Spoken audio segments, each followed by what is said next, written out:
দুনিয়ার যত মানুষ আছে এই মানুষের মধ্যে আমার কাছে সবচাইতে উত্তম আচরণ পাবার যোগ্য কে? নবীজি জবাব দিলেন, উম্মুকা, তোমার মা।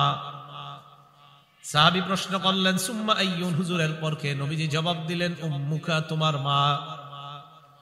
সাহাবী প্রশ্ন করলেন, সুম্মা আইয়ুন, হুজুরের পর কে? নবীজি জবাব দিলেন, উম্মুকা, তোমার মা। সাহাবী প্রশ্ন করলেন, সুম্মা আইয়ুনের পর কে? নবীজি বললেন, সুম্মা আবুকা, এরপর তোমার বাবা।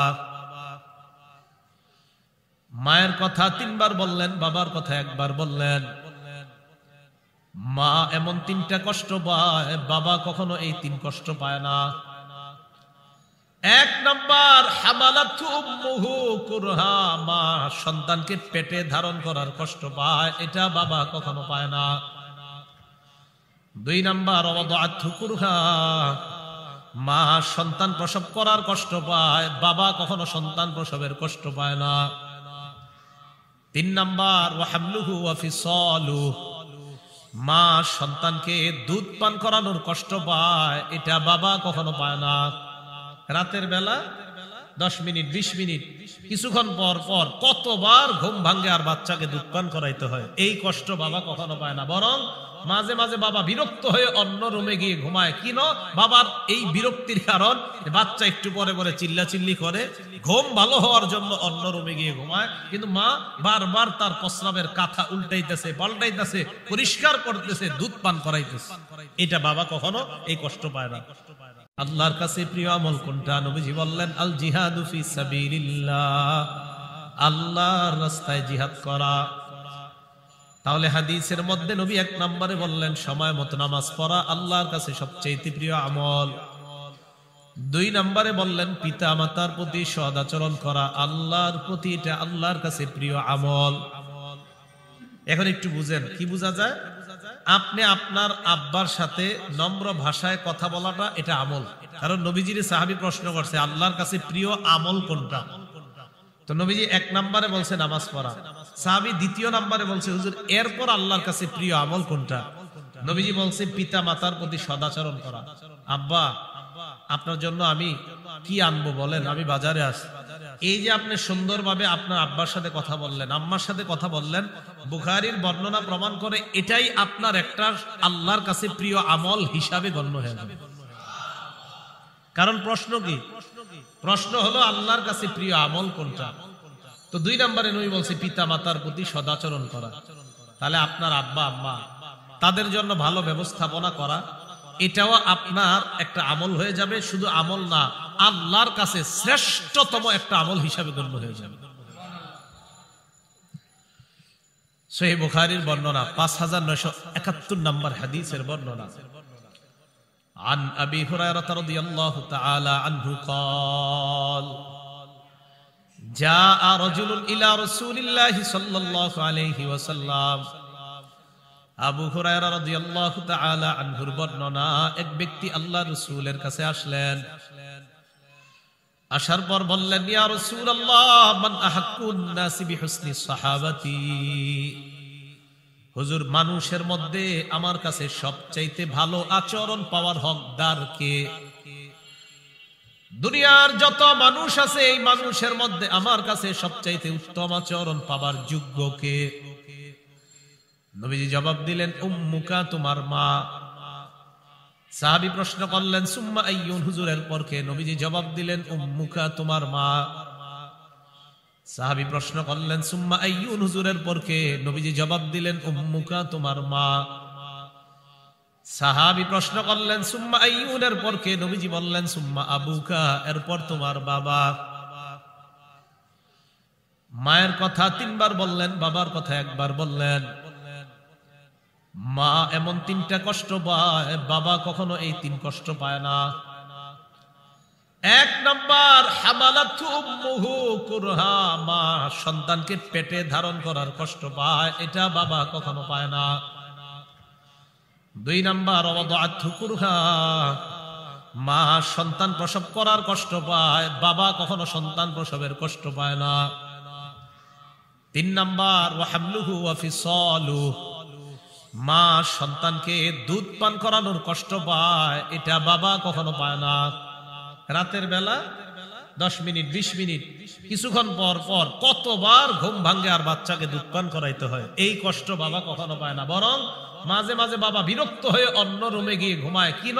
বাবার এই বিরক্তির কারণ বাচ্চা একটু পরে পরে চিল্লাচিল্লি করে, ঘুম ভালো হওয়ার জন্য অন্য রুমে গিয়ে ঘুমায়। কিন্তু মা বারবার তার প্রস্রাবের কাঁথা উল্টাইতেছে, পাল্টাইতেছে, পরিষ্কার করতেছে, দুধ পান করাইতেছে। এটা বাবা কখনো এই কষ্ট পায় না। এই জন্য নবী মায়ের কথা 3 বার বললেন, কারণ এই 3 কষ্ট পৃথিবীর কোনো বাবা পায় না, এটা শুধু মায়েরাই পায়। শেষে বললেন সুম্মা আবুকা, তোমার বাবা। একজন সাহাবী, তার নাম মিকদাম রাদিয়াল্লাহু তাআলা, তিনি বলেন, আনিল মিকদাম রাদিয়াল্লাহু তাআলা আনহু قال قال رسول الله صلى الله عليه وسلم, নবীজি বলেন, ইন্নাল্লাহা ইউসিকুম বিউম্মাহাতিকুম সালাস, আল্লাহ তোমাদেরকে তোমাদের মায়ের সাথে আচরণ যেন ভালো করো, এই ব্যাপারে আল্লাহ তোমাদেরকে 3 বার হুকুম করছেন। ওয়া ইন্নাল্লাহা ইউসিকুম বিআবাইকুম, আল্লাহ তোমাদের বাবাদের সাথেও সুন্দর আচরণের হুকুম করছেন। ওয়া ইন্নাল্লাহা ইউসিকুম বিল আকরাব ফাল আকরাব, আল্লাহ তোমাদেরকে নিকট আত্মীয়দের সাথে সুন্দর আচরণ করার হুকুম করেন। আল্লাহ আমাদের সকলকে মাতা পিতার প্রতি যেন আমরা উত্তম আচরণ করতে পারি, আল্লাহ তৌফিক দান করেন। সহিহ বুখারী 5972 নম্বর হাদিসের বর্ণনা। عن عبد الله بن عمرو رضي الله تعالى عنهما قال, আব্দুল্লাহ ইবনে আমর রাদিয়াল্লাহু তাআলা আনহুর বর্ণনা, জা রাজুলুন ইলা রাসূলিল্লাহি সাল্লাল্লাহু আলাইহি ওয়াসাল্লাম, অথবা ক্বালা রাজুলুন লিন নবী সাল্লাল্লাহু আলাইহি ওয়াসাল্লাম, এক ব্যক্তি আল্লাহর নবীকে বললেন, ইয়া রাসূলুল্লাহ উজাহিদু, আমি জিহাদের ময়দানে যাইতে চাই, আমি জিহাদ করতে চাই। নবীজি বললেন, আলাকা আবাওয়ান, তোমার কি পিতামাতা আছে? তিনি জবাব দিলেন, জি আমার পিতামাতা আছে। নবীজি বললেন, ইরজি, তুমি বাসায় যাও, যাওয়ার পর ফাফিহিমা ফাজাহিদ, তুমি তোমার পিতামাতার আনুগত্যের মাধ্যমে জিহাদ করো। এর মানে পিতামাতার সেবা করা মানে আল্লাহর রাস্তায় জিহাদ করার সওয়াব পাওয়া যায়। ইরজি ফাফিহিমা ফাজাহিদ, দাও বাসায় যাও, পিতা মাতার সেবা করার মাধ্যমে জিহাদ করো। সহিহ বুখারী 5973 নম্বর হাদিসের বর্ণনা।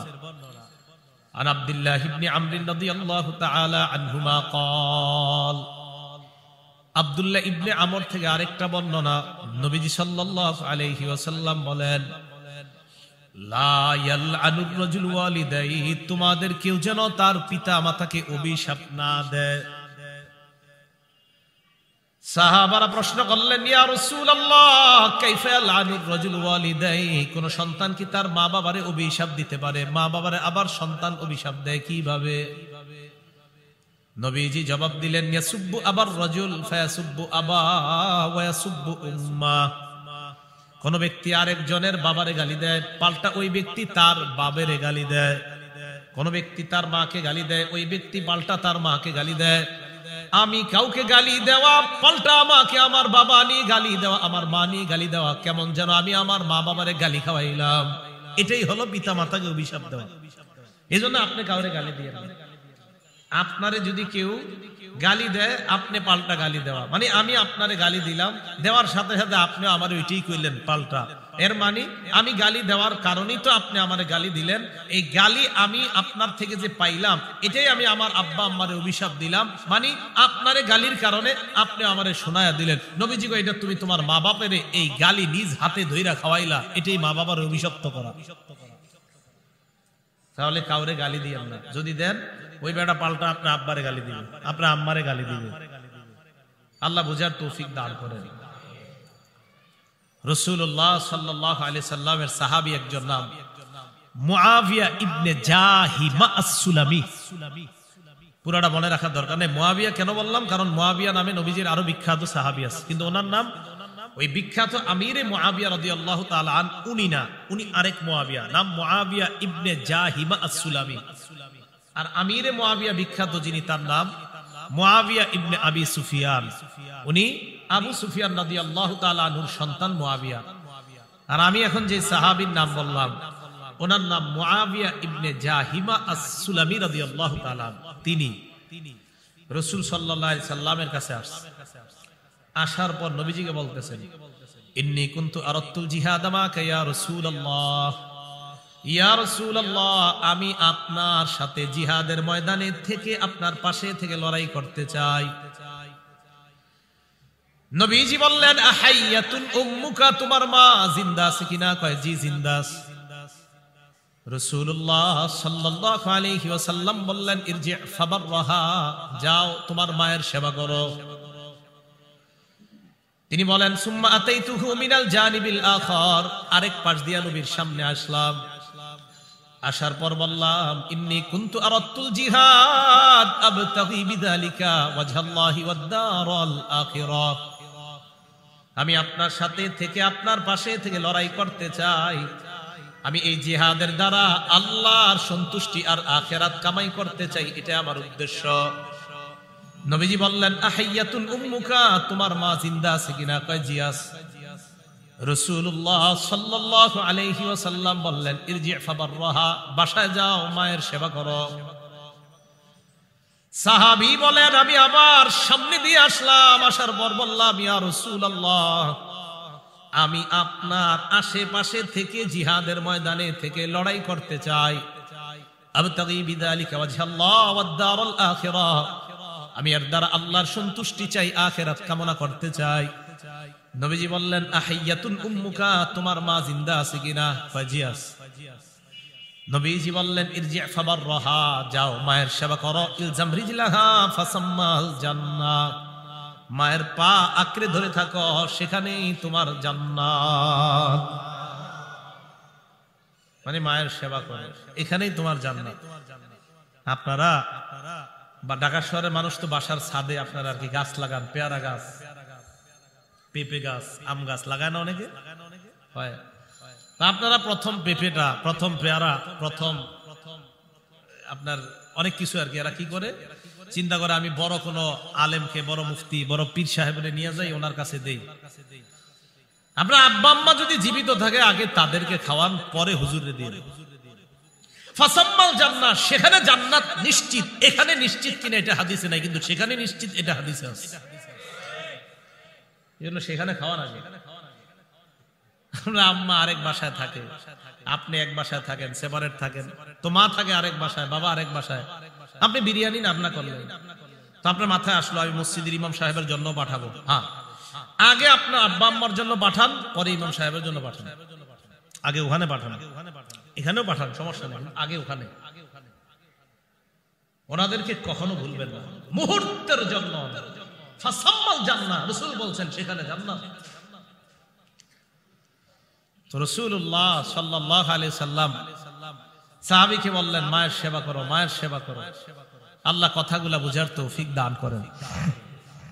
নবীজি একদিন এক আজীব স্বপ্ন দেখলেন। আম্মা জান আয়েশা সিদ্দিকা রাদিয়াল্লাহু তাআলা আনহার বর্ণনা, তিনি বলেন, ক্বালা রাসূলুল্লাহ সাল্লাল্লাহু আলাইহি ওয়াসাল্লাম, নবীজি একদিন আমাকে বলেন, আয়েশা রাআইতুনি ফিল জান্নাহ, আমি স্বপ্নে দেখলাম আমি জান্নাতে। সুবহানাল্লাহ। আমি জান্নাতে ঘোরাঘুরি করতে লাগলাম। ফাসামিআতু সাওতা কারিইন ইয়াকরাউ, আমি হঠাৎ আমার কানে একজন পাঠকের কোরআন তেলাওয়াত শুনতে পাইলাম। জান্নাতে একজনের কোরআন তেলাওয়াত শুনলাম। ফেরেশতাদেরকে প্রশ্ন করলাম, মান হাদা, কার তেলাওয়াত আমি শুনলাম, এটা কে জান্নাতে কোরআন তেলাওয়াত করে? ফেরেশতারা জবাব দেয়, হারিসা ইবনুন নু'মান, হুজুর যার তেলাওয়াত আপনি শুনলেন তার নাম হলো হারিসা ইবনুন নু'মান। কি নাম? হারিসা। কি নাম? আম্মা জান আয়েশাকে বলেন, আয়েশা কাযালিকাল বিররু, কাযালিকাল বিররু, কয় সেবা করা এমনই, সেবা করা এমন। দেখেন কি কয়, কয় সেবা করা এমন, সেবা করা এমন। মানে ওয়া কানা আবাররান নাস বিউম্মিহি, এই হারিসা তার মায়ের বড় সেবা করত, তার মায়ের বড় আশিক ছিল, তার মার বড় খেদমতদার ছিল, মাকে প্রচুর সম্মান করত, মায়ের প্রতি খুব আনুগত্যশীল ছিল এই ছেলেটা। মায়ের সেবা করার কারণে হারিস ইবনে নুমানের কোরআনের তেলাওয়াত আল্লাহ আমাকে জান্নাতে শোনায়া দেয়। কানা আবাররান নাস বিউম্মিহি, মায়ের বড় সেবা করত, মা বাবার সেবা করার তৌফিক দান করেন। নবীজি সাল্লাল্লাহু আলাইহি সাল্লামের সাহাবী আব্দুল্লাহ ইবনে ওমর রাদিয়াল্লাহু তাআলা আনহুমার কাছে এক ব্যক্তি আসছে, ওনার নাম তাইসালা ইবনে মাইয়াস তাবিঈ। পুরো নামটা মনে রাখতে হবে না, শুধু এতটুকু যদি মনে রাখতে পারেন, তাইসালা কি নাম? তাইসালা। এই তাইসালা ইবনে মাইয়াস তিনি বলেন, কুনতু মান নাজদাত, আমি যুদ্ধ বিগ্রহে লিপ্ত থাকতাম, বিভিন্ন এলাকায় যুদ্ধ করতে যাইতাম। ফাআসাবতু যুনুবান লা আরাহা ইল্লা মিনাল কাবাইর, আমি কিছু গুনাহ করে ফেলছি, যেই গুনাহগুলো আমার কাছে কবিরা গুনাহ বলে মনে হচ্ছে। ফাযাকারতু যালিকা লি ইবনে ওমর রাদিয়াল্লাহু তাআলা আনহুমা, আমি আমার এই গুনাহ আব্দুল্লাহ ইবনে ওমরকে জানাইলাম। আব্দুল্লাহ ইবনে ওমর বললেন, তুমি যেই গুনাহগুলা করলা, গুনাহগুলা কি কি? আমি জবাব দিলাম, কাজা ওয়া কাজা, অমুক অমুক গুনাহ করছি। ইবনে ওমর বললেন, লাইসাত হাদিহি মিনাল কাবাইর, এইগুলা কবিরা গুনাহ না। উনি শুনা বললেন, এগুলা কবিরা গুনাহ না।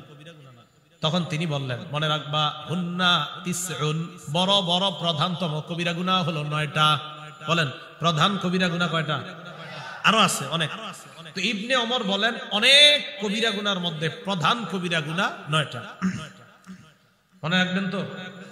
তাহলে বলি, হ্যাঁ। 1 নাম্বার আল ইশরাকু বিল্লাহ, আল্লাহর সাথে শিরিক করা। সব কবিরা গুনার বস আল্লাহর সাথে শিরিক করা। 2 নাম্বার ওয়াকাতলু নাসামা, নর হত্যা করা, মানুষ হত্যা করা। 3 নাম্বার ওয়াকাসফুল মুহসানা, সতী সাদী নারীর উপর মিথ্যা অপবাদ দেওয়া। 4 নাম্বার ওয়াকলুর রিবা, সুদ খাওয়া। 5 নাম্বার আকলু মালিল ইয়াতীম, ইতিমের সম্পদ অন্যায়ভাবে ভক্ষণ করা। 6 নাম্বার আল ফিরারু মিনাজ জাহফি, জিহাদের ময়দান থেকে পলায়ন করা। 7 নাম্বার ইলহাদুন ফিল মসজিদ, মসজিদের মধ্যে ধর্মদ্রোহী কাজ করা। মসজিদে কি করা? ধর্মদ্রোহী কাজ করা। 8 নাম্বার আল্লাযী ইস্তাসফিরু, ধর্ম নিয়ে উপহাস করা। 9 নাম্বার ওয়া বুকাউল ওয়ালিদাইনি মিনাল উকুক, আপনি কষ্ট দেওয়ার কারণে পিতা মাতার চোখের মধ্যে পানি আসা। আপনি কষ্ট দিয়েছেন, এই কষ্টের কারণে মা বাবার চোখে পানি আসছে। এটা লিডার 9টা কবিরা গুনাহ। এই প্রধান ও 9 কবিরা গুনার একটা এটাও, আপনার কোন কথায় বা কর্মে আপনার মা বাবার চোখে পানি আসাটা অনেক কবিরা গুনাহের মধ্যে। আব্দুল্লাহ ইবনে ওমর বললেন, এর মধ্যে এটাকেও স্থান দিছে যে কোন সন্তান যদি পিতামাতার চোখে পানি আসে, তার কারণে যদি সন্তানের কারণে যদি পিতামাতার চোখে পানি আসে, এটাও অনেক বড় পর্যায়ের কবিরা গুনাহ। এবার আব্দুল্লাহ ইবনে ওমর ওই ব্যক্তিকে বলতেছে, যিনি বলছে আমি তো বড় বড় গুনাহ করছি, তো ওনারে কয়, আতাফরাকুন নার, তুমি কি জাহান্নাম থেকে দূরে থাকতে চাও? ওয়া তুহিব্বু আন তাদখুলাল জান্নাহ, তুমি কি জান্নাতে যেতে চাও? বলেন, জাহান্নাম থেকে দূরে আর জান্নাতে সবাই যেতে চাই না ইনশাআল্লাহ? তো ইবনে ওমর এই কথা বলার পরে তিনি বললেন, ই ওয়াল্লাহ, জি আমি তো এটা চাই, আল্লাহর কসম। আব্দুল্লাহ ইবনে ওমর বললেন, আহাইয়াতুন ওয়ালিদুক, তোমার মা বাবা দুইজনের কেউ জিন্দা আছে কিনা? তাইসালা ইবনে মাইয়াস জবাব দেয়, উম্মি ইনদি, আমার কাছে আমার মা আছে। আব্দুল্লাহ ইবনে ওমর বললেন, 2টা কাজ করবা, আলাম তালাহাল কালাম, মায়ের সাথে যদি কোমল সুরে কথা বলো। আজকে থেকে আপনার মা বাবা যারা আছে, মরণের আগ পর্যন্ত ওয়াদা করেন, তাদেরকে জোরে ভাষায় কখনো কথা বলবেন না। আখেরাত বরবাদ করে দিয়েন না। হাত নামান। 1 নাম্বার, যদি মায়ের সাথে কোমল ভাষায় কথা বলো, নরম সুরে, ওনার মা জিন্দা আছে বলতেছে। 2 নাম্বার ওয়া আতআমতাহাত তাআম, যদি খাবার খাওয়াও। কি খাওয়াও? খাবার খাওয়াও। লা তাদখুলুন্নাল জান্নাহ, অবশ্যই তুমি জান্নাতে প্রবেশ করবা। মায়ের সাথে কোমল আচরণ করবা, আর হলো তুমি তাকে খাবার খাওয়াবা। এখান থেকে বোঝা যায়, আপনারা 4 ভাই যখন আলাদা হয়ে যান, 5 ভাই আলাদা হন, আপনি চেষ্টা করবেন আপনার আব্বা আম্মারে আপনার সাথেই রাখতে। এতে আপনি জান্নাত আপনার সাথেই রাখলেন। এখন অনেক ছেলেরা মনে করে আব্বা মা আমার সাথে নাই মানে বাঁচলাম। আপনি বাঁচেন নাই, আপনি ঠকছেন। আপনি বাঁচেন নাই, আপনি ঠকছেন। সত্যি আপনি ঠকছেন। কয় ছোট ভাইয়ের কাছে আম্মার আব্বারে দিয়ে দিছি, বাঁচলাম। না না, ছোট ভাইয়ের জান্নাতের রাস্তা সহজ করে দিয়েছেন, আপনারটা কঠিন বানায় নিছেন। আব্দুল্লাহ ইবনে ওমর বলে দিলেন, তুমি মায়ের সাথে কোমল ভাবার কথা বলবা, মাকে খাবার খাওয়াবা, ঠিক মতো সেবা করবা, অবশ্যই অবশ্যই তুমি জান্নাতে প্রবেশ করবা। সহিহ বুখারীর 2482 নাম্বার হাদিস। একজন বুজুর্গের কথা আপনারা অনেক শুনছেন, নাম জুরাইজ। জুরাইজ ওনার নাম শুনছেন আপনারা। মুসলিম শরীফের লম্বা হাদিস আসছে ওনার ব্যাপারে, বুখারীতে একটু শর্ট আসছে। এই জুরাইজের ব্যাপারে নবীজি বলেন, কানা রাজুলুন ফি বানি ইসরাঈলা ইউকালু লাহু জুরাইজ। বনি ইসরাইলের এক ব্যক্তি ছিল, তার নাম ছিল জুরাইজ। কানা ইউসাল্লি ফি সাওমাআতিহি। এই জুরাইজ তার ইবাদত খানার মধ্যে ইবাদত করতেছিল, নামাজ পড়তেছিল, নফল নামাজ। ফাজাআত উম্মুহু, জুরাইজের মা আসছে। আসার পর কয়, জুরাইজ আনা উম্মুকা কাল্লিমনি। জুরাইজ আমি তোমার মা, আমার সাথে কথা বলো। জুরাইজ চিন্তা করলো, উসল্লি আও উজিবু, আমি কি নামাজ পড়বো না মায়ের ডাকে সাড়া দিব। ফাখতারাস সালাতা, তিনি নামাজকে বেছে নিলেন, নামাজ তিনি পড়তে লাগলেন। এটা বুখারীর বর্ণনা। মুসলিম শরীফের বর্ণনা, মা আবার আসছে। আসার পর কয়, জুরাইজ আনা উম্মুকা কাল্লিমনি, জুরাইজ আমি তোমার মা, কথা বলো। তিনি আবার চিন্তা করলেন, নামাজ পড়বো নাকি মায়ের ডাকে সাড়া দিব। উনি নামাজ পড়তেই লাগলেন। মুসলিমের বর্ণনা, মা তৃতীয়বার আসছে। আসার পর কয়, জুরাইজ কাল্লিমনি আনা উম্মুকা, আমি তোমার মা, আমার সাথে কথা বলো। আবার উনি চিন্তা করলেন, নামাজ পড়বো নাকি মায়ের ডাকে সাড়া দিব। উনি নামাজ পড়তে লাগলেন। মা এবার আল্লাহর কাছে বললেন, আল্লাহুম্মা লা তুমিতহু হাত্তা তুরিয়াহুল মুমিসাত। আল্লাহ তুমি জুরাইজের মরণ দিবা না পতিতার চেহারা না দেখায়া। কার চেহারা? সতীত্ব বিক্রি করে যে বেড়ায় টাকার বিনিময়ে এমন নারী। যদিও এটার বাংলাটা আরো ভয়ঙ্কর, এই বাংলাটা আমি এখানে বলছি না। মুমিসাতের আরেকটা বাংলা আছে, তো সেটা বলতে আমার লজ্জা করছে। তো যাই হোক, টাকার বিনিময়ে সতীত্ব বিক্রি করে বেড়ায়, বাস এর থেকে আপনারা বুঝে নেন বাংলাটা কোন ধরনের হতে পারে। তো মা বদদুয়া করছে, আল্লাহ এই জাতীয় নারীর চেহারা না দেখায় তার মরণ দিও না। ঘটনাও এক ঘটে গেছে। ওই এলাকার একজন এরকম নারী, যিনি আপনার সভ্যতার বিপরীতে চলে, যে নারী আর কি, এরকম একজন নারী। তো এই নারী বলল, লাফতিনান্না জুরাইজান, আমি জুরাইজকে পরীক্ষা করব, ওরে ফিতনায় ফেলাম। এক নারী বইলা ফেলছে। জুরাইজের কাছে আসছে। আসার পর ফাতাআররাজাত লাহু, নিজেরে বিভিন্ন ভঙ্গিমায় মোহনীয় রূপে আকর্ষণীয় ভাবে জুরাইজের সামনে উপস্থাপন করছে। নাউজুবিল্লাহ। ফাবা, জুরাইজ কোনো ভ্রুক্ষেপ করে নাই, অর্থাৎ উনি মাশাআল্লাহ ওনার ইবাদতে উনি লিপ্ত ছিলেন। ওনার ইবাদত থেকে ওই নারী জুরাইজকে বিচ্যুত করতে পারে নাই। নারী চলে গেছে। ফাতাতরাইয়া, একজন রাখালের কাছে গেছে। ফামকানাতহু মিন নাফসিহা, রাখালের সাথে অপকর্ম করছে। করার পর ফাওয়ালাদাত গুলামা, সন্তান প্রসব করছে। জনগণের কাছে এই সন্তান নিয়ে আইসা কয়, জনগণ, জুরাইজ নামক ওই লোকটা আমার সাথে অপকর্মে লিপ্ত হয়েছে, এর প্রমাণ হলো এই সন্তান। নাউজুবিল্লাহ। জনগণ আসছে। আসার পর কাসারু সাওমাতা, জনগণ আইসা তার ইবাদতখানা ভেঙে ফেলছে। ওয়াসাব্বুহু, গালি দিস। ফাতাওয়াদ্দা ওয়া সাল্লা, জুরাইজ নামাজ পড়ছে। নামাজ পড়ার পর আতাল গুলাম, ওই ছেলের কাছে আসছে, ওই যে বাচ্চা, বাচ্চার কাছে আসার পর কয়, মান আবুকা, এই বাচ্চা তোমার বাবাকে। আল্লাহ পাক রব্বুল আলামিন সাথে সাথে ওই বাচ্চার জবান চালু করে দেয়। তিনজনে ছোটবেলায় কথা বলছে। ঈসা নবী, ইউসুফ আর জুলাইখা, এই দুইজনের ঘরে একটা বাচ্চা ছিল। ওই বাচ্চাটা, এই দুইজন যে কামরায় ছিল, একটা বাচ্চা ছিল ওই বাচ্চাটা। আর এই জুরাইজ যখন একটা বিপদে পড়ে গিয়েছে, তখন ওই যে বাচ্চাকে নিয়ে বিপদে ফেলাইতে চেয়েছিল, এই বাচ্চারও জবান আল্লাহ চালু করছেন। যদিও তাফসীরের কিতাবে আরেকজনের নাম আসে, তিনি মুসা আলাইহিস সালাতু ওয়াস সালাম, উনিও শৈশবে কথা বলেছেন বলে তাফসীরের কিতাবে পাওয়া যায়। তবে হাদিসের মধ্যে এই তিনজনের নাম আছে। ইউসুফ আলাইহিস সালাতু ওয়াস সালাম আর জুলাইখা যেখানে ছিলেন একজন, আরেকজন হলো ঈসা আলাইহিস সালাম, আরেকজন হলো এই জুরাইজ বিপদে পড়ার পর যেই ছেলেটাকে নিয়ে বিপদে ফালাইতে চেয়েছিল ওই ছেলেটা। তো কয় তোমার আব্বাকে? তো ছেলে বলে দিল জালিকার রাঈ, অমুক রাখাল আমার পিতা। জুরাইজকে জনগণ কয় নাবনি সাওমাআতাকা মিন যাহাব, তোমার ইবাদতখানাটা আমরা স্বর্ণ দিয়ে বানায় দিব। কয় না না, লাগবে না, স্বর্ণ দিয়ে বানানো লাগবে না, আইদুহু মিন তিন, আগে যেমন মাটি দিয়েছিল মাটি দিয়ে আবার বানায় দাও।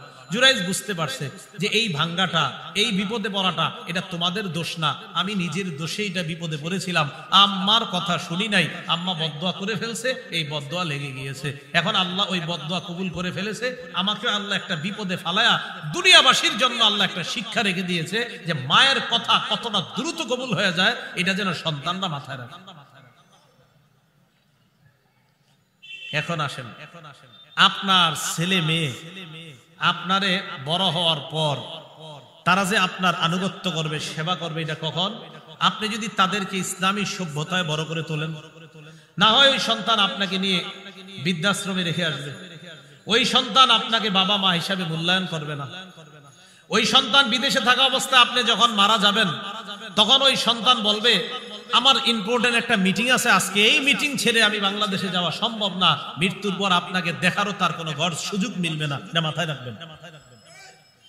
সন্তানকে যদি সভ্য সন্তান হিসাবে গড়ে না তোলেন, প্রথম কথা, সন্তান যাদের না হয় তারা আল্লাহর কাছে দোয়া করবেন, সন্তানের জন্য কি করবেন? দোয়া করবেন, খুব বেশি বেশি আল্লাহর কাছে দোয়া করা। দোয়া করার ক্ষেত্রে মাথায় রাখবেন অনেকের এই সমস্যা যে হুজুর 14 বছর, আজকে একজন বলতেছি ওনার 14 বছর বিয়ে করছে, সন্তান হয় না। এটা আল্লাহর ইচ্ছা, সন্তান দেয় আল্লাহ, সন্তান দেয় না আল্লাহ, সন্তান দেয়ও আল্লাহ, সন্তান যদি না দেয় এটাও আল্লাহর ক্ষমতা। সূরা শূরা আয়াত নাম্বার 49-50 আল্লাহ বলেন লিল্লাহি মুলকুস সামাওয়াতি ওয়াল আরদ, আসমান জমিনের রাজত্ব আল্লাহর, ইয়াখলুকু মা ইয়াশা, আল্লাহ যা চান তা সৃষ্টি করেন, ইয়াহাবু লিমান ইয়াশাউ ইনাসা, আল্লাহ চাইলে কন্যা দান করেন, ওয়া ইয়াহাবু লিমান ইয়াশাউ যুকুর, আল্লাহ চাইলে কাউকে ছেলে দান করেন, আও ইউযাওয়িজুহুম যুকরানা ওয়া ইনাসা, আল্লাহ চাইলে ছেলে মেয়ে উভয়টা দান করেন, ওয়া ইয়াজআলু মান ইয়াশাউ আকীমা, আল্লাহ চাইলে ছেলেও দিবেন না মেয়েও দিবেন না, ওই নারীকে বন্ধা রাখবেন, এই ক্ষমতাও কার? এখন যাদের সন্তান হয় না, আপনাদের কাজ হলো আল্লাহর কাছে দোয়া করা। কি করা বলেন? দোয়া করা। দোয়ার ক্ষেত্রে এক নাম্বার মনে রাখবেন, যখন দোয়া করবেন, দোয়াটা করার সময় আপনি যখন কোনো আলেমের কাছে গিয়ে বলবেন হুজুর দোয়া তো করতেছি গত 10 বছর, কাজ হয় না, ওই আলেম প্রথমে আপনাকে বলবে আপনি কোনো হারামের সাথে জড়িত আছেন কিনা। কি বলবে আপনাকে? এখন আপনি যদি বলেন হুজুর এমন বড় কোনো হারামের সাথে জড়িত নাই, তবে ওই ছোটখাটো একটা ইয়াতে জড়িত আছে, এখানে আপনার হালকা কিছু সুদ আসে, কি আসে? হালকা সুদ আসে, তা আপনি যতই দোয়া করবেন দোয়া তো আপনার কবুল হবে না। দলিল তিরমিজি শরীফে আছে 2989 নাম্বার হাদিস, খুব মন দিয়ে শুনেন। রাসূলুল্লাহ সাল্লাল্লাহু আলাইহি সাল্লামের সাহাবী আবু হুরায়রা রাদিয়াল্লাহু তাআলা আনহুর বর্ণনা, যারা বলেন যে খালি দোয়া করি কবুল হয় না, মনোযোগ দিয়ে হাদিসটা শুনেন। ক্বালা রাসূলুল্লাহ সাল্লাল্লাহু আলাইহি ওয়াসাল্লাম, নবীজি সাল্লাল্লাহু আলাইহি ওয়াসাল্লাম বলেন আইয়ুহান নাস, হে মানুষ, ইন্নাল্লাহা তাইয়িবুন, আল্লাহ পবিত্র, লা ইয়াকবালু ইল্লা তাইয়িবা, আল্লাহ পবিত্র ছাড়া কবুল করে না। সবাই বলেন আল্লাহ পবিত্র, আল্লাহ আল্লাহ পবিত্র ছাড়া আল্লাহ কবুল করে না। নবীজি বলেন ইন্নাল্লাহা আমারাল মুমিনিনা বিমা আমারা বিহিল মুরসালিন। অনুবাদটা কিভাবে করি দেখেন। নবীজি বলেন আল্লাহ ঈমানদারদেরকে একটা হুকুম দিয়েছেন, অবিকল যেই হুকুমটা রাসূলদেরকে দিয়েছেন। সুবহানাল্লাহ। দেখেন কি বলে, আল্লাহ সব ঈমানদারদেরকে একটা হুকুম করেছেন, অবিকল যেই হুকুমটা আল্লাহ নবীদেরকে দিয়েছেন। তাহলে হুকুমটার গুরুত্ব কম না অনেক বেশি? এই দুই হুকুম কি? একটা হলো নবীদেরকে, আর একটা ঈমানদারদের। হুকুম একটাই, বাকি দুই শ্রেণী। রাসূলদেরকে আলাদা আল্লাহ বলেছেন, ঈমানদারদেরকে আল্লাহ আলাদা বলেছেন। বলেন তো ঈমানদারদের মধ্যে রাসূলরা আছে কিনা? কি এরপরেও আল্লাহ আলাদা বলছে, রাসূল বলছেন, আবার বলছেন ঈমানদার। খুব ভালো করে দুইটা আয়াত মনে রাখবেন যদি পারেন। এক নাম্বার সূরা মুমিনুনের 51 নাম্বার আয়াত, আল্লাহ বলেন ইয়া আইয়ুহার রাসূলু কুলু মিনাত তাইয়্যিবাতি ওয়া'মালু সালিহা, হে রাসূলগণ আপনারা পবিত্র খাদ্য খান এবং নেক আমল করেন। কি বলছে? হে রাসূলগণ, আপনারা পবিত্র খাদ্য খান এবং নেক আমল করেন। আসেন, নেক আমলের আগের শর্ত পবিত্র খাদ্য। বলেন, নেক আমলের আগের শর্ত দোয়া করার শর্ত। দোয়া করা আমল কিনা? আরে দোয়া করা আমল কিনা? শর্ত। রাসূলদেরকে বলতেছে পবিত্র খান, পরে নেক আমল করেন। আরেকটা আয়াত মনে রাখবেন, সূরা বাকারা 172 নম্বর আয়াত। আল্লাহ বলেন, অনুবাদটা দেখেন তো একরকম কিনা। ইয়া আইয়ুহাল্লাযীনা আমানু কুলু মিন তাইয়্যিবাতি মা রাযাকনাকুম। রাসূলদেরকে বললেন, হে রাসূলগণ, পবিত্র খাবার খান। সূরা বাকারার 172 নম্বর আয়াতে বলে, হে ঈমানদারগণ, পবিত্র খাবার খাও। রাসূলদেরকেও বললেন পবিত্র খাবার খাও, ঈমানদারদেরকেও বললেন পবিত্র খাবার খাও। বলেন, হুকুম একরকম না আলাদা? এই জন্য নবী বললেন, আল্লাহ ঈমানদারদেরকে একটা হুকুম করেছেন, অবিকল যেই হুকুমটা আল্লাহ রাসূলদেরকে করেছেন, তাহলে হুকুমের গুরুত্ব কম না অনেক বেশি? রাসূলদেরকেও বললেন পবিত্র খাবার খান, ঈমানদারদেরকেও বললেন তোমরা পবিত্র খাও, এরপর আমল করো। তো এই কথা বলার পর রাসূল সাল্লাল্লাহু আলাইহি সাল্লাম একজন মুসাফিরের কথা বললেন এই হাদিসের শেষের দিকে। হাদিসের মধ্যে আসছে মুসাফির দোয়া করলেই কবুল হয়ে যায়। সুবহানাল্লাহ। নবীজি বলেন, সুম্মা যাকারার রাজুলা ইউতিলুস সাফারা। এরপর আল্লাহ নবী এক ব্যক্তির কথা স্মরণ করলেন, যে ব্যক্তি লম্বা সফর করছে। আশআসা, সফরের কারণে ওই লোকের মাথার চুলগুলা এলোমেলো হয়ে গেছে। আগবারা, সফর করার কারণে তার মুখের মধ্যে ধুলা ময়লা, শরীরের মধ্যে ধুলা বালি। এবার ওই ব্যক্তি সফরে গিয়ে আল্লাহরে কয়, ইয়া রব্বি, মাবুদ তুমি কবুল করো, কবুল করো, এটা দাও, ওটা দাও। নবীজি বলছেন, সফরে গিয়ে দোয়া করলে দোয়া কবুল হয়ে যায়। মুসাফির বারবার কয়, আল্লাহ এটা দেন, ওটা দেন, কিন্তু দোয়া কবুল হয় না। ঘটনা কি? নবী না বলছে কবুল হয়, কিন্তু হচ্ছে না। নবীজি বলেন, জানোনি কেন হয় না? মাতআমুহু হারাম, তার খাদ্য হারাম। ওয়া মাশরাবুহু হারাম, তার পানি হারাম। ওয়া মালবাসুহু হারাম, তার পোশাক হারাম। ওয়া গুজিয়া বিল হারাম, তার উপার্জন হারাম। ফাআদনা ইস্তাজাবু লিযালিকা, বলো তার দোয়াটা কবুল হবে কিভাবে? ভাই কথা বুঝতেছেন? তাহলে আপনি মসজিদে গিয়ে বলতেছেন, আল্লাহ একটা সন্তান দেন, আল্লাহ একটা সন্তান দেন, আল্লাহ একটা সন্তান দেন। রাসূল বলছে, উম্মত তোমার খাদ্য কি হালাল? জি না হুজুর, আমার খাদ্য হারাম। রাসূল বলছেন, তোমার পানীয় কি হালাল? না, আমার পানীয় হারাম। রাসূল বলছেন, তোমার পোশাকটা কি হালাল? না, না, আমার পোশাক হারাম। রাসূল বলছেন, তোমার উপার্জনটা কি হালাল? না, আমার উপার্জন হারাম। তো আপনি খালি বলতে থাকেন, আল্লাহ দেন দেন দেন, কাজ হবে না। পোশাক হারাম, খাদ্য হারাম, পানীয় হারাম, হাজারো দোয়া করেন, কবুল হবে না। আগে তো আপনার শর্ত ঠিক রাখতে হবে, আল্লাহ দোয়া কবুল করবেন যদি। তো যদি তো ঠিক নেই, আপনার হালাল দিতে হবে। আল্লাহ আমাদেরকে বুঝার তৌফিক দান করেন। তাহলে সন্তান এরপরেও হালাল ভাবে চাওয়ার পরেও যদি দোয়া কবুল না হয়, তা আপনি নিশ্চিত থাকবেন যে আপনি হালাল খাদ্য পেটে ঢুকানোর পরে যখন দোয়া করবেন, আপনার দোয়া 3 পদ্ধতির এক পদ্ধতিতে কবুল হয়েই যাবে।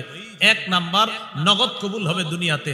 ইম্মা আইয়ু আজ্জিলা লাহু ফিদ দুনিয়া, হয়তো আল্লাহ নগদ ওটা আপনার দুনিয়াতে কবুল করবেন। 2, যদি কবুল না করে, ইয়াকশিফা আনহু সুআ, এই দোয়ার পরিবর্তে আগামীকাল আপনি একটা বিপদে পড়তেন, পরশু একটা বিপদে পড়তেন, আজকের দোয়াটা কবুল না করে ওই বিপদ থেকে আল্লাহ আপনাকে উদ্ধার করে দিবেন। 3 নাম্বার, ইম্মা ইয়াদখিরা লাহু ফিল আখিরাহ, এই দোয়া দুনিয়াতে আল্লাহ কবুল না করে আখিরাতের জন্য সঞ্চয় করে রাখবে। সেদিন এই দোয়ার পাহাড় দিয়ে আল্লাহ আপনাকে পার করে জান্নাত দান করবে। তাহলে সন্তান এর জন্য দোয়া করা। দোয়া যখন করবেন, দোয়ার কিছু নিয়ম আছে। সবচেয়ে উল্লেখযোগ্য একটা নিয়ম মনে রাখবেন, দোয়ার শুরুতে আল্লাহর প্রশংসা করা, এরপর নবীর উপর দুরূদ পড়া। বলেন, আল্লাহর প্রশংসা করা, এরপর নবীর উপর দুরূদ পড়া, এটা দোয়ার মধ্যে করবেন। এই জন্য আমাদের ইমাম সাহেবরা যখন দোয়া করে দেখবেন বলে, আলহামদুলিল্লাহি রাব্বিল আলামিন ওয়াল আকিবাতু লিল মুত্তাকিন ওয়াস সালাতু ওয়াস সালামু আলা সাইয়্যিদিল আমবিয়া ওয়াল মুরসালিন। এরপর বলে, আল্লাহ রে আল্লাহ এটা দেন, ওটা দেন। তাহলে প্রথমে প্রশংসা করে, পরে আবার দুরূদ পড়ে। তিরমিজি শরীফের 3476 নম্বর হাদিসের বর্ণনা, বাইনামা রাসূলুল্লাহ সাল্লাল্লাহু আলাইহি ওয়াসাল্লাম কাঈদুন, নবীজি মসজিদের মধ্যে বসা। ইজ দাখালা রাজুলুন, এক ব্যক্তি মসজিদের মধ্যে আসছে, আসার পর ফাসাল্লা, নামাজ পড়ছে। নামাজ পড়ার পর এরপর ওই লোকটা আল্লাহকে বলতেছে আল্লাহুম্মা গফিরলি আল্লাহুম্মা আরহামনি, আল্লাহ আপনি আমাকে ক্ষমা করেন, আপনি আমাকে দয়া করেন। নামাজ পড়ছে, নামাজ পড়ে দোয়া করছে, আল্লাহ আপনি আমাকে ক্ষমা করেন, আপনি আমাকে দয়া করেন। নামাজ পড়ার পর দোয়া করার পর লোকটা চলে যাচ্ছে। নবীজি ডাক দিলেন, আজিলতা আইয়ুহাল মুসাল্লি, ও নামাজি তুমি একটু তাড়াহুড়া বেশি করে ফেলছো। তুই ব্যক্তি কয় হুজুর বুঝি নাই। হ্যাঁ তুমি একটু তাড়াহুড়া বেশি করছো, তুমি নামাজ পড়লা আর আল্লাহরে বললা আল্লাহ আমাকে ক্ষমা করেন, আল্লাহ আমাকে দয়া করেন। শোনো, ইদা সাল্লাইতা যখন নামাজ পড়বা ফাকআত্তা বসবা, এরপর ফাহমাদিল্লাহ বিমা হুয়া আহলুহু, আল্লাহর প্রশংসা করবা, ওয়াসাল্লি আলাইয়া আমার উপর দুরূদ পড়বা, সুম্মা দুউ এরপর আল্লাহর কাছে দোয়া করবা। হাদিসের শেষে নবীজি সাল্লাল্লাহু আলাইহি সাল্লামের সাহাবী বলেন, সুম্মা জাআ রাজুলুন আখার সুম্মা সাল্লা রাজুলুন আখার, আরেক ব্যক্তি আসছে আয়েশা নামাজ পড়ছে, নামাজ পড়ার পর ফাহামিদাল্লাহ আল্লাহর প্রশংসা করছে, ওয়া সাল্লা আলা নবী সাল্লাল্লাহু আলাইহি ওয়াসাল্লাম নবীর উপর দুরূদ পড়ছে। আল্লাহর নবী তার কথা শুনলেন, শোনার পর বললেন উদউ তুজাব, উম্মত তুমি এই মুহূর্তে যা বলবা আল্লাহ তোমার দোয়া কবুল করবেন। তুমি আল্লাহর প্রশংসা করছো, আমার উপর দুরূদ পড়ছো, উদউ দোয়া করো, তুজাব তোমার দোয়া কবুল করা হবে।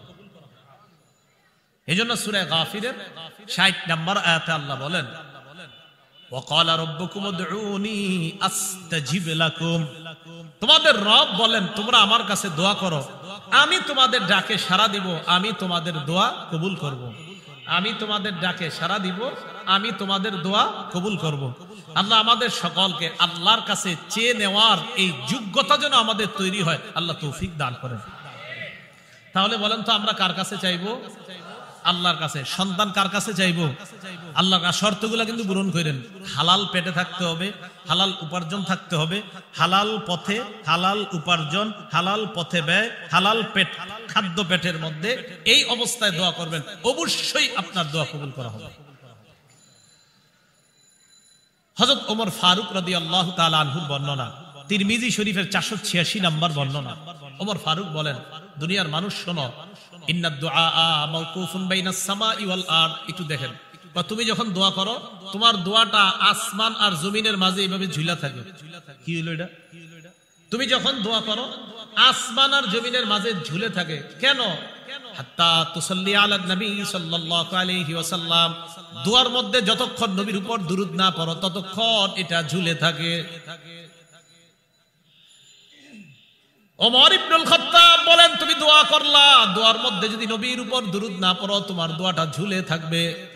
যদি দোয়া কবুল করাইতে চাও, দোয়া যদি উপরে উঠাইতে চাও, আল্লাহর প্রশংসা করবা, নবীর উপর দুরূদ পড়বা, তাহলে তোমার দোয়া অবশ্যই আরশে চলে যাবে।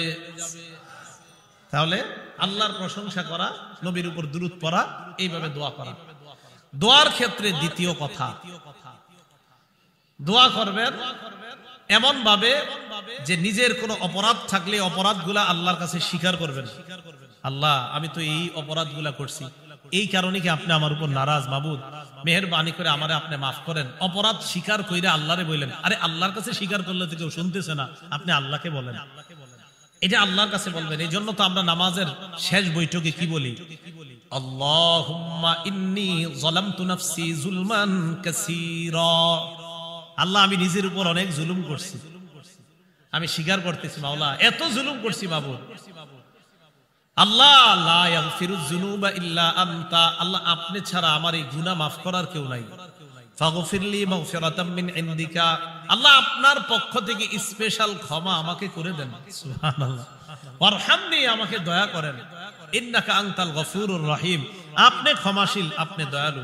তাহলে 2 নাম্বার, দোয়া যখন করবেন আপনার অপরাধ টপরাধ যা আছে এগুলা স্বীকার করে আল্লাহরে বলবেন, আল্লাহ আমি ওই অপরাধগুলা করছি, স্বীকার করতেছি, মাবুদ আপনি আমার উপর অসন্তুষ্ট হয়েন না, আল্লাহ আমারে মাফ করে দেন।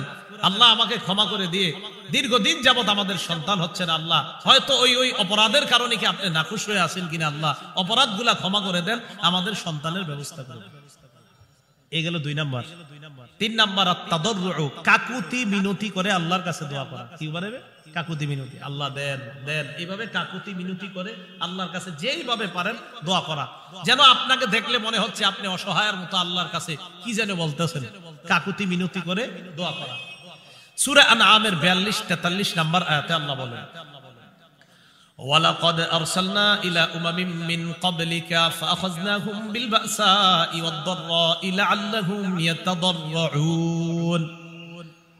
নবীজিকে বলেন, ওয়ালাকাদ আরসালনা ইলা উমামিন মিন ক্বাবলিক, আপনার পূর্বে আমি অনেক রাসূল পাঠিয়েছি।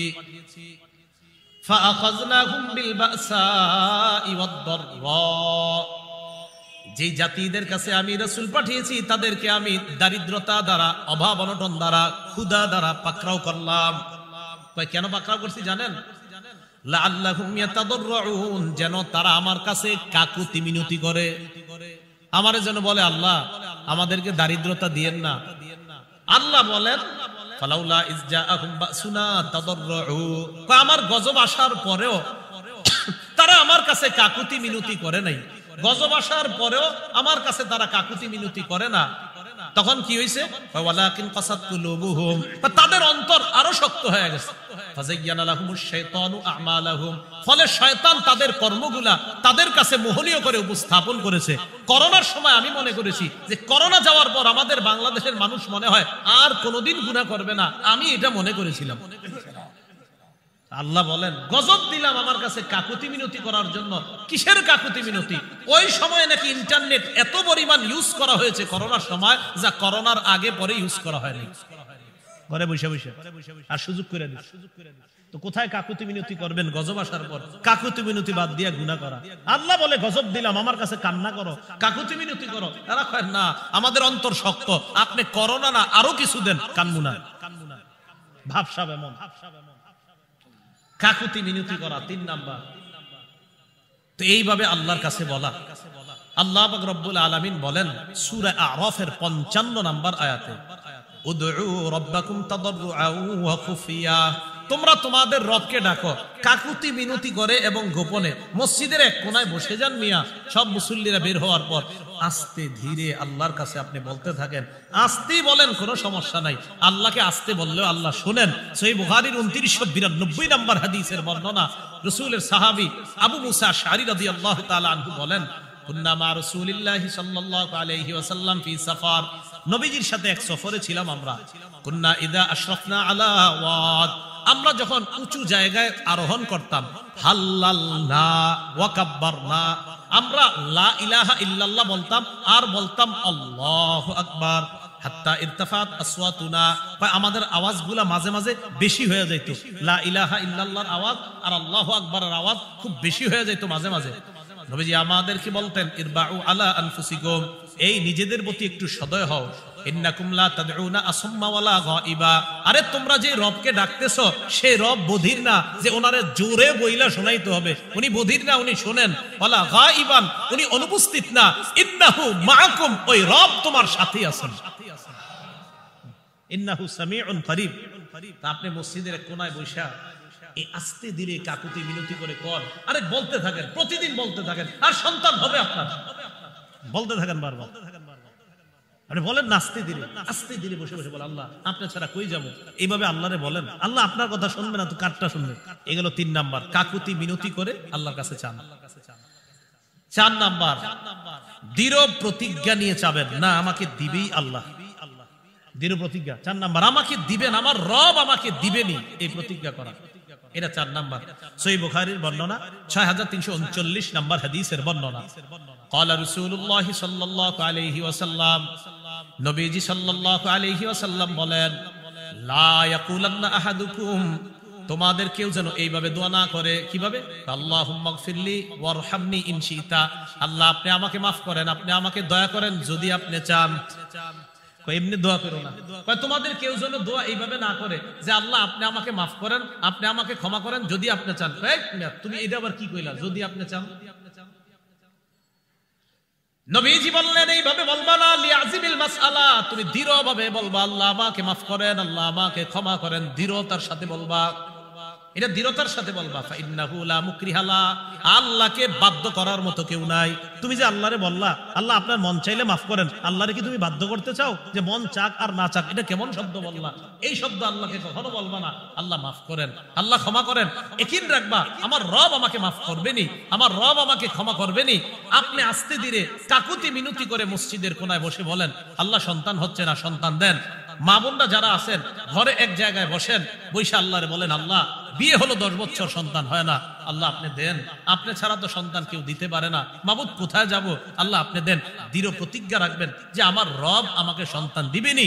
জাকারিয়া নবীকে বৃদ্ধ বয়সে দিলেন, ইব্রাহিম নবীকে বৃদ্ধ বয়সে দিলেন, আপনাদের তো বয়স এখনো 30 বার হয় নাই। তো রাসূল সাল্লাল্লাহু আলাইহি সাল্লাম বললেন, আল্লাহর কাছে চাইতে হবে কিভাবে বলেন তো? দৃঢ় প্রতিজ্ঞা, না আমার রব আমাকে দিবেন। 5 নাম্বার পিরাপিরি করা। পিরাপিরি মানে কারে কয়? পিরাপিরি আবার কারে কয় দেখেন, একটু বুঝেন আবার। আল্লাহ দেন দেন দেন, আল্লাহ দেন, আল্লাহ আপনি দেন, আপনি দেন, আপনি না দিলে কে দিবে? আল্লাহ আপনি দেন দেন, এইভাবে বলা, এটারই পিরাপিরি।